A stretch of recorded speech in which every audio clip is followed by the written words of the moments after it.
एमिति सबुदिन राशिफल देखिबा पई आमर एही चैनल टी को आपण माने सब्सक्राइब कर दियंतु, कारण आपण माने निज जीवनर ग्रह एवं नक्षत्र विषय रे सबुबेले अपडेट रहिबा पई आमर एही चैनल टी निश्चय सब्सक्राइब करंतु।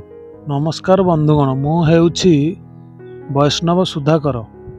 चलतु आज आम एही सेप्टेम्बर मासरे कर्कट राशि पई फलाफल कौन रहिबो, किपरि एही सेप्टेम्बर मासटी आपण मानकर अतिबाहित हेबो सेही विषय रे आमे माने चर्चा करिबा। आपण माने टिके मन ध्यान दे कर्कट राशि विषय रे सुनि नियंतु। एही राशिर अधिपति हेउचंती चंद्र महाग्रह आउ बृहस्पति महाग्रह। आउ बृहस्पति महाग्रहंकर कर्कट राशि हेउछि सिंहासन। कर्कट राशिर घात ग्रह हेउचंती बृहस्पति एवं घात वार हेउछि बुधवार। कर्कट राशिर अधिपति चंद्र ग्रह होइतिबारु से काहा सहित आदौ शत्रुता करंती नाही, किंतु यह चर राशि होइतिबारु वृष राशि बाधक राशि और बाधक ग्रह मध्य। कर्कट राशिर सिंह राशि हेउछि घात राशि, तथापि रवि द्वितीय रे शेषार्थ रे भ्रमण करुतिबारु आपण को निश्चय यही मासरे शुभ फल मिलिबो। चलतु यही मासरे कर्कट राशि व्यक्ति विशेषकर घर परिवार जीवन रे की प्रभाव पड़िबो आमे से विषय जानि नेबा। बुध ग्रह रविंकर होचंती मित्र ग्रह, तेणु यही मासरे बुध ग्रह अत्यधिक शुभ फल आपण को प्रदान करिवे। सेप्टेम्बर 17 तारिख पर कन्या संक्रांति ठारू आपणकर तेज वृद्धि पाइब। प्रत्येक कार्य आपण निश्चिंत रूप से सफल होइबे। प्रत्येक स्थान रे आपण को निश्चय सम्मान मिलिबो।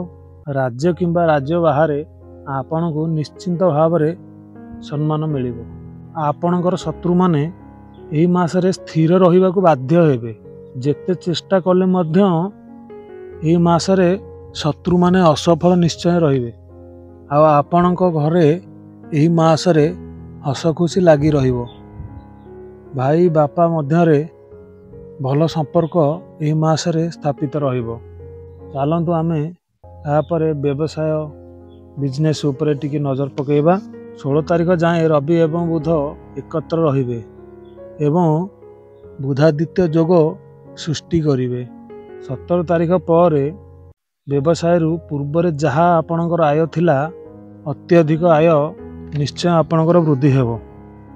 जदि आपणकर व्यापार रे कौनसी प्रकार क्षति घटुथिला एही मासरे 17 तारिख पर आपणकर आदौ क्षति घटिबो नाही। व्यवसाय रे आपणकर अत्यधिक लाभवान हेबे। जदि आपण केउंठी चाकरी किछि करिसंती एही मासरे वेतन वृद्धि हबार संभावना अछि। आपणकर प्रमोशन हबार एही मासरे बहुत संभावना अछि। जदि आपणक व्यवसाय किछि अवनति हेउछि ताहाले आपण ज्योतिषिंग पाखरे आपणकर जातक देखाई तार निवारण कले आपणको एही मासरे निश्चय व्यवसाय रे आपणकर उन्नति घटिबो। किंतु ध्यान रखिबे 24 तारिख ठारू बुध ग्रह तृतीय घर को गोचर करिवे। फल बुध विभिन्न दिगरु शत्रु मानक सृष्टि करिवे। फल परिवार रे आ व्यवसाय रे आपणकर असफलता देखा जीवा आरंभ हेबो। सेटा 24 तारिख पर ठारू आरंभ हेबो। 24 तारिख पर आपण टिके खास करी ध्यान देबे।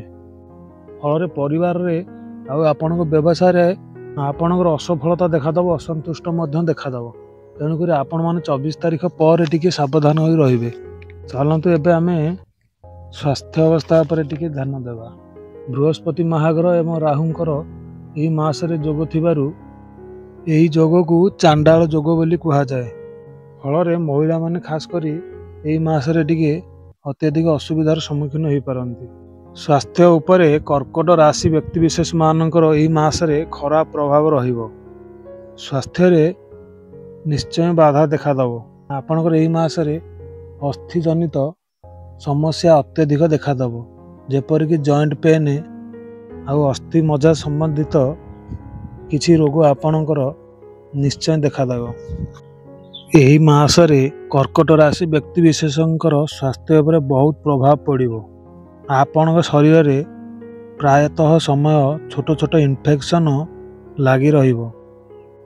ଏହି ମାସରେ ଆପଣ ଟିକେ ସାବଧାନ ରହିବେ ଏବଂ ଯଦି ଆପଣଙ୍କର ସ୍ୱାସ୍ଥ୍ୟ ଅତ୍ୟଧିକ ଖରାପ ହେଉଛି ତାହେଲେ ଆପଣ ସଙ୍ଗେ ସଙ୍ଗେ ଡାକ୍ତରଙ୍କର ପରାମର୍ଶ ଗ୍ରହଣ କରିବା ଏହି ମାସରେ ନିତାନ୍ତ ଜରୁରୀ ଅଛି।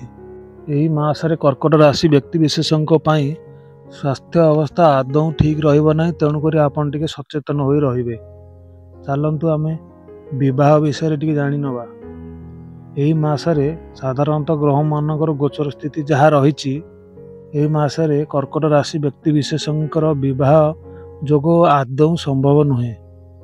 ଯଦି ଆପଣଙ୍କର କେଉଁଠାରୁ ପ୍ରସ୍ତାବ କିଛି ଆସୁଛି ତାହେଲେ ତାହା ସ୍ଥିର ଆଦୌ ହେବାର ସମ୍ଭାବନା ନାହିଁ। ଏହି ମାସରେ ବିବାହର କୌଣସି ପ୍ରକାର ବି ଯୋଗ ନାହିଁ। ବର୍ତ୍ତମାନ ଗ୍ରହମାନଙ୍କ ସ୍ଥିତି ଯାହା ରହିଛି, କର୍କଟ ରାଶି ବ୍ୟକ୍ତିବିଶେଷଙ୍କ ପାଇଁ ଏହି ମାସରେ ବିଦ୍ୟା କ୍ଷେତ୍ରରେ ସମ୍ପୂର୍ଣ୍ଣ ଭାବରେ ସଫଳତା ମିଳିବ। କେଉଁଠାରେ ଆଡ଼ମିସନ୍ କରିବାକୁ ଚାହୁଁଛନ୍ତି କିମ୍ବା ଆପଣ ଯଦି କେଉଁଠାରେ କିଛି ପରୀକ୍ଷା ପତ୍ର ଦେଇଛନ୍ତି ତାହେଲେ ସେଥିରେ ଆପଣଙ୍କୁ ନିଶ୍ଚୟ ସଫଳତା ମିଳିବ। ଆପଣ ଯଦି କେଉଁଠାରେ ଆଡ଼ମିସନ୍ ପାଇଁ ଆବେଦନ କରିଛନ୍ତି ସେଥିରେ ମଧ୍ୟ ଆପଣଙ୍କୁ ସଫଳତା ନିଶ୍ଚୟ ମିଳିବ। ଆପଣଙ୍କର ବିଦ୍ୟା କ୍ଷେତ୍ରରେ ଏହି ସେପ୍ଟେମ୍ବର ମାସରେ ନିଶ୍ଚୟ ଉନ୍ନତି ଘଟିବ। ନମସ୍କାର ବନ୍ଧୁଗଣ, ଏହା ଥିଲା ସେପ୍ଟେମ୍ବର ମାସର କର୍କଟ ରାଶି ପାଇଁ ରାଶିଫଳ। ଆଗାମୀ ଅକ୍ଟୋବର ମାସର ରାଶିଫଳ ମୁଁ ବହୁତ ଶୀଘ୍ର ନେଇ ଆସିବି। ଯଦି ଆପଣମାନଙ୍କୁ ଏହି ଭିଡ଼ିଓଟି ଭଲ ଲାଗୁଛି ତାହେଲେ ଆପଣମାନେ ସବସ୍କ୍ରାଇବ୍ କରି ନିହାତି ରଖନ୍ତୁ। ଆର ମାସକୁ ମୁଁ ଅକ୍ଟୋବର ମାସର ରାଶିଫଳ ଏହି ସେପ୍ଟେମ୍ବର ଶେଷ ହେବା ପୂର୍ବରୁ ନେଇ ଆସିବି। ନମସ୍କାର ବନ୍ଧୁଗଣ, ଏତିକି କହି ମୁଁ ବିଦାୟ ନେଉଛି।